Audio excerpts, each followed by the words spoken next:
There are multiple factors at play at creating this new scourge of childhood exploitation.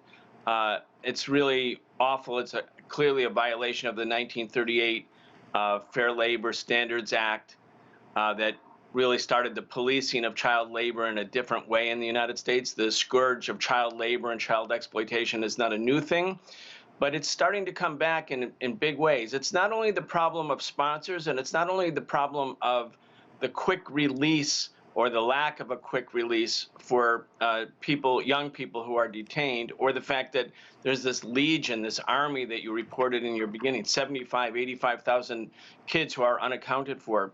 Another factor is state legislatures, for instance, Minnesota and Iowa, are passing legislation to make it legal to employ child labor in ways that was considered unimaginable before. And one of the issues right now is that there is a labor shortage.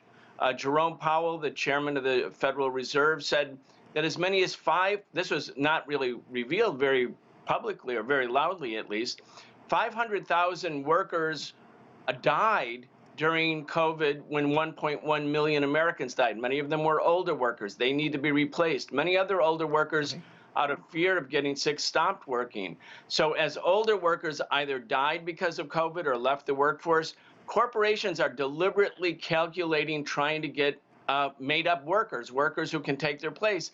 And they're reverting to child labor, and especially to immigrant child labor. And this is the disgrace.